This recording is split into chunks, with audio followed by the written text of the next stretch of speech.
আসসালামু আলাইকুম। আজকে যে ভিডিওটা নিয়ে আসলাম এটা হলো একটা সাবমার্সিবলের বক্স কিভাবে ফিটিং করবে। অনেকে আছে যে এখানে রানিং স্টার্টিং বুঝে না, এই যে তার সেম টু সেম মিলে লাগাই দেয়।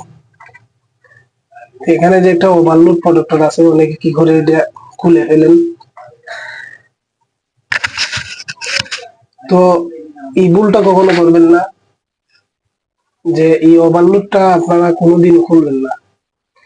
তো মোটরের যে কানেকশন যদি ওভার কারেন্ট পায় তাহলে এই ফিউজটা অটোমেটিক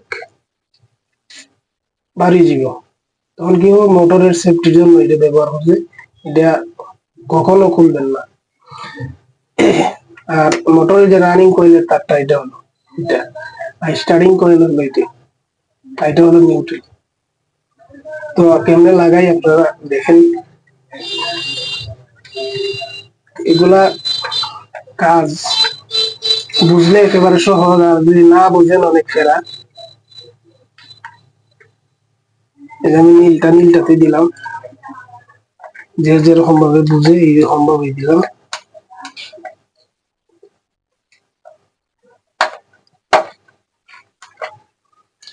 এটা হলো স্টার্টিং কয়েল, এটা আমি এই জায়গাতেই দিব।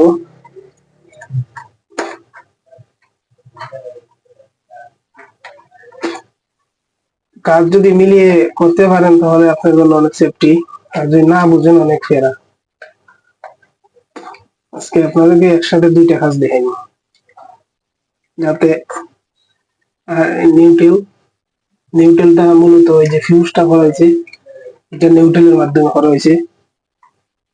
এটা সরাসরি নিউট্রেলের একটা তার খাইটা মানে দুইটা পেয়েছে, একটা হলো আপনার সুইচে গেছে আর একটা হলো ওই যে আমার তো মোটরের যে নিউট্রেল এটা।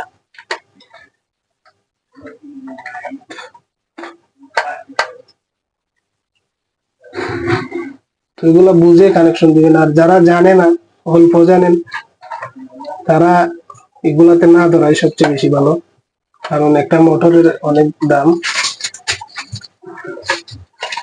যেহেতু এটা সিঁড়ির নিচে, একটু কাজ করতে একটু সমস্যা হচ্ছে।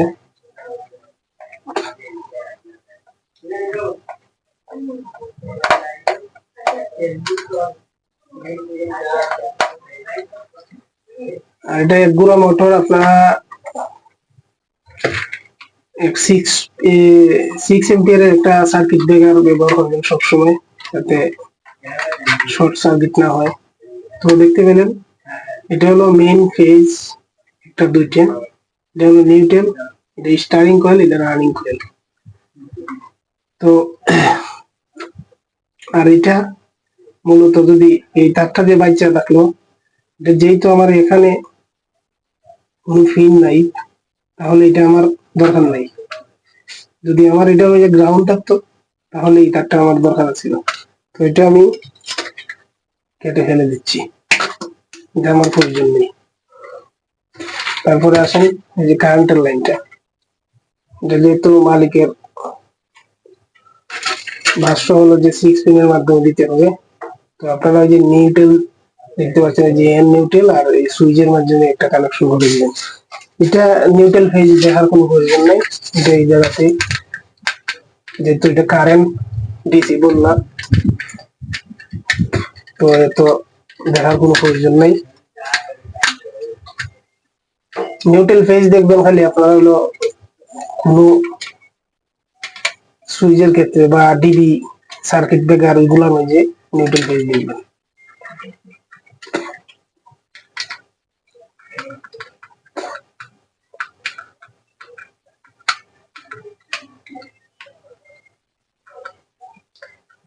শক্ত করে টাইট দিয়ে নেবেন যাতে লুজ কানেকশন না থাকে।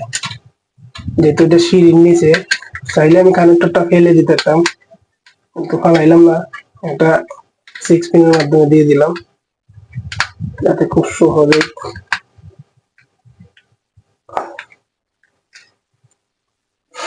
দেখতে পাচ্ছেন। সবাই ভালো থাকবেন, সুস্থ থাকবেন। এই বক্সটা আমি লাগাইয়া মোটরটা এখন রান করবো। সবাই ভালো থাকবেন। আসসালামু আলাইকুম।